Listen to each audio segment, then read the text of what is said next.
Debbie sent me a reminder yesterday. I went, oh, I'm presenting tomorrow. So I spent the whole day putting it together. So here we go. Lighthouse Palm Beach County, it's a nonprofit working with women coming out of sex trafficking and prostitution here in the United States, mostly in our county, but I get people from all over. And here we go. So what do? We do pop-up at the laundromat. That's one of our outreaches. We do it 3 times a week in Lake Worth, in West Palm, and in Riviera Beach. We have signs up in the area. If you're a woman living a life you never wanted to live in a place you never wanted to be, we'll do your laundry for you. And we have it set up. We have chairs. We have a big banner. This one is the one in Riviera Beach, just off Broadway down there. And we take food, we take clothing, we take toiletries, and the whole objective is to build relationships so that when they want to get out, I can't put the want to in them, but when they want to get out, I can get them off the street that day and often into detox and then into rehab, and we'll track with them. The rest of the presentation at the end is going to be about that part of what we do. So that's one thing. We're the founding member, one of the founding members of Sharing One Love Palm Beach County, which is a consortium of all the stakeholders that are working with this issue in Palm Beach County. We meet quarterly, and so we're like pooling resources, pulling where are the missing pieces, working together, because it really does take a village to help someone rebuild their life. The John School, here we go. Does this, okay, can I play it? It's a video. Oh, what? It's not very loud.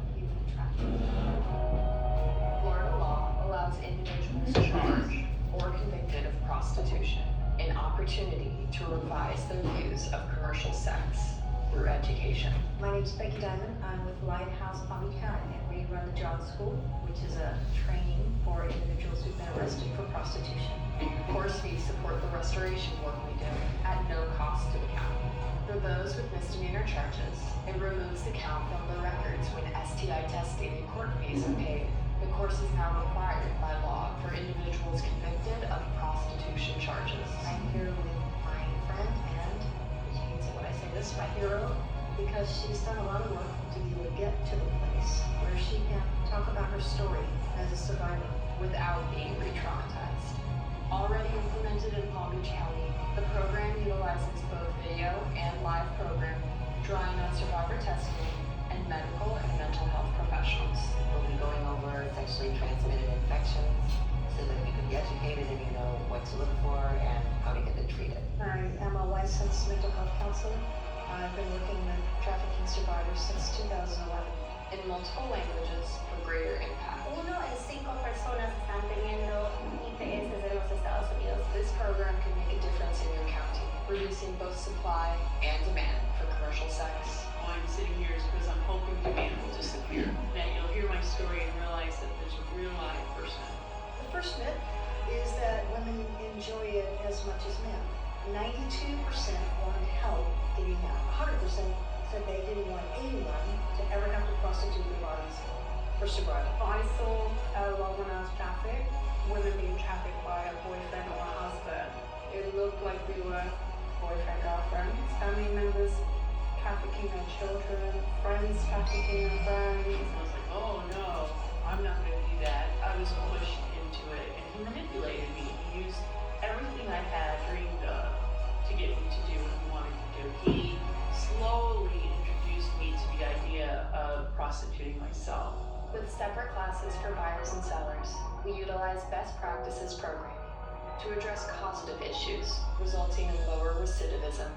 Going forward, I will radically change my behavior regarding these themes. My next step towards change is to respect women better and understand how porn and objectification is destructive to society. My main takeaway from this presentation is that 92% of women do not willingly prostitute themselves. There's nothing worse for a woman to have to have sex with somebody because that's what somebody else wants. Reach out today to open a John School program in your county. Email Becky at johnschoolfl.org. So, yeah, and the whole idea is education for both buyers, because there's one of the things we do is myths versus facts of prostitution, And then for women, we're helping them recognize that previous trauma, early childhood family of origin abuse and that kind of stuff make a big difference in increasing the vulnerabilities for someone being trafficked. The next thing we do is we provide mental health counseling, trauma therapy, life skills training, case management to women exiting the life. They'll call it the life. And so this next segment is kind of a Chutes and Ladders thing on what that actually looks like. And so this is an actual client that I worked with, amazing woman. 5 years old, her dad began to molest her. 11, she went to foster care where there were young boys who continued where the dad left off. She was sold to a pimp by a friend at age 16. Like, OMG, right? You're just going, how much can you survive? So she was 36 when she came to us. She has 2 kids that were taken away from her. They were both, taken away by DCF. She's been trafficked off and on for 20 years, from 16 to 36. And she has a horrible picker. It's like, whew, you'd think you would stop getting involved with guys because, all of them have been wildly abusive. She's had all kinds of prostitution, drug charges, and a trafficking charge on her record because very typical, a trafficker will send a girl to take somebody else. So if anybody gets busted, it's her and not him. He skates, and she's got these trafficker charges, not prostitution charges, but as a trafficker, right? She got her GED not long after she came to us. She's cute, articulate, really sharp. I don't know what her IQ is, but she's really intelligent. But she struggles with the trauma, panic attacks, disorganized attachment disorder. That means I want to connect with somebody, but then I'm scared of my skin. And so they do this, back and forth, and they cling to you, and then they violently push you away because they're afraid. The weird things I do are often driven by some kind of fear. And of course, addictions. She has ADD. Makes it hard to hold down a job when you're struggling with all this stuff and you have such a wonky foundation, right? So this is what I want you to be thinking about as we go through the Chutes and Ladders, okay? What are her needs? What resources might be available to her on her own? See, most of us have friends, family, connections that we can go, oh wow, my tire, I need a new tire, can you lend me $50? It's like most of us have connections. For these women, almost universally, their families were part of the problem, not part of the solution. They have no one to rely on, to lean on, even a little bit, okay? And how much is too much for one person to survive? So we're gonna go fast, because I don't know how much time we have left. You're fine. Okay, so leading a life after weeks of searching. Remember, she's got a record. She's just got her GED, so she's got no marketable skills, in those terms. She finds a job. It's minimum wage, but it's a job. She has to take the bus to it, but it's working. She moved forward 4 steps. And then after 10 months of solid work, the nonprofit, we help her get a car because she's got bus transfers. It's just in Palm Beach County, public transportation everywhere, right? You almost have to have a car to make a living in Palm Beach County. So 3 more steps forward. She gets stopped for a broken taillight and they discover old warrants. Bad words and all that. Okay? But despite her mistrust of law enforcement, she tells the truth about the charges. And of course, we're all over it, like white on rice. I'm talking with the cops, I'm talking with the prosecutors, I'm like, right? And they realize that she's a sex trafficking victim, and she gets a break. You can get your charges erased, right? A lawyer offers to help her get the charges off of her record, but it is molasses in January in Minnesota. Forget Florida. It's been cold here, but right? It just takes forever. And it's not that the lawyers are just watching their fingernails grow. It's just government, right? And this person has to rubber stamp it, and that person has to rubber stamp it, and then it has to go over here. And it's crazy slow. And all the time she can't really get a job, because they do a background and prostitution charges, trafficking charges. This person is like an animal to a prospective employer that doesn't want to hire a bad apple. I get it. So then she has a meltdown. She's terrified about the changes. You're asking someone to totally shift their paradigm of what life is like. That is a big, fat, hairy deal. So she starts using drugs, fails a drug test. Go back, okay? But she regroups.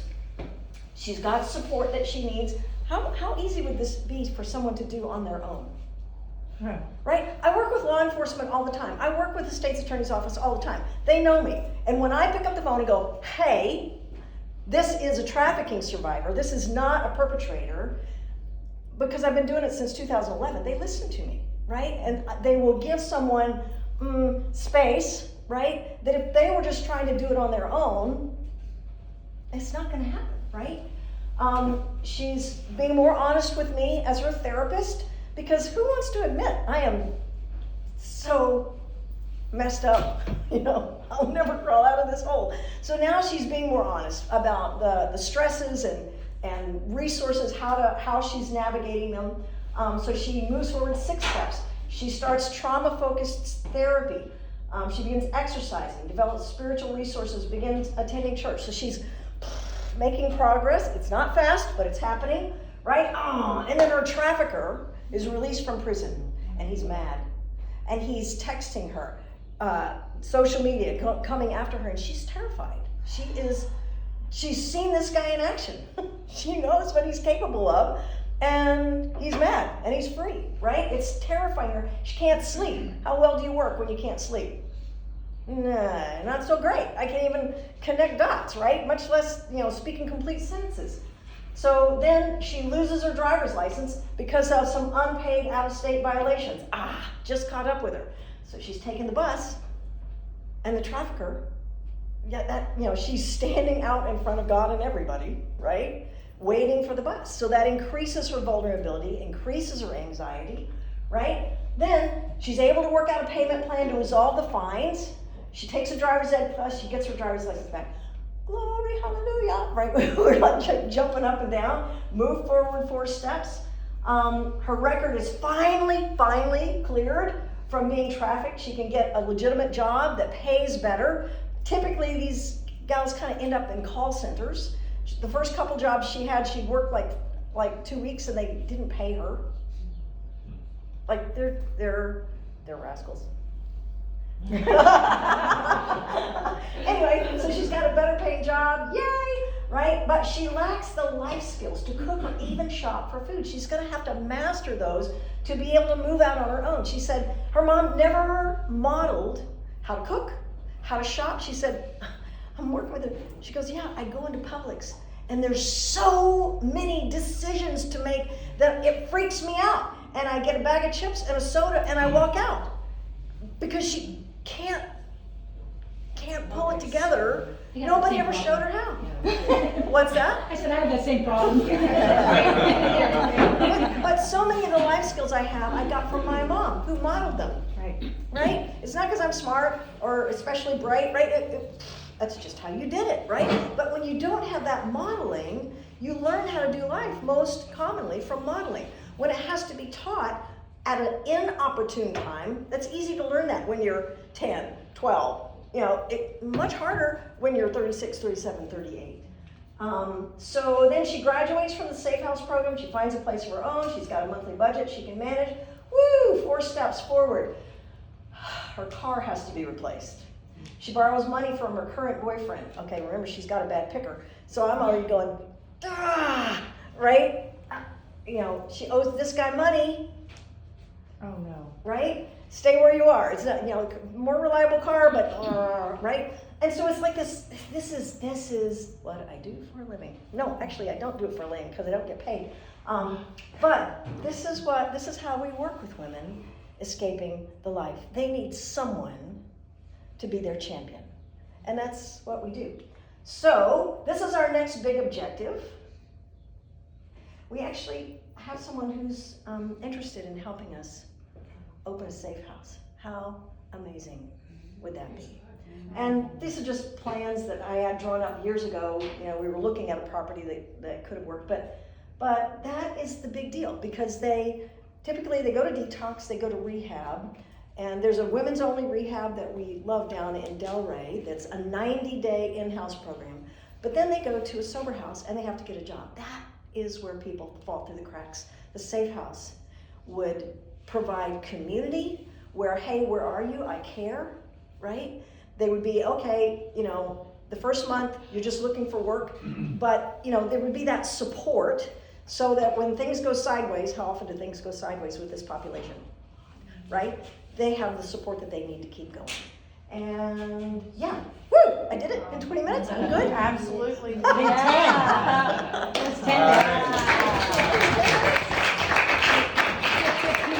actually. Q, Yeah, Q&A. Where's the new house gonna be? That is a really great question. I don't know yet. It depends upon the money. It depends upon, you know, really we're looking for a home. It needs to be in the city where there is, you know, transportation.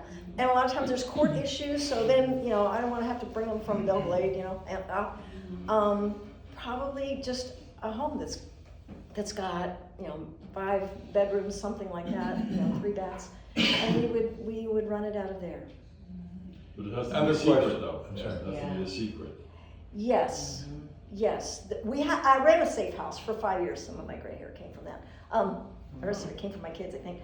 Anyway, and we had it registered with the sheriff's. That was in county land, and you know, volunteers and everything had to sign non-disclosure, you know, stuff to keep people safe. Yeah, Dennis.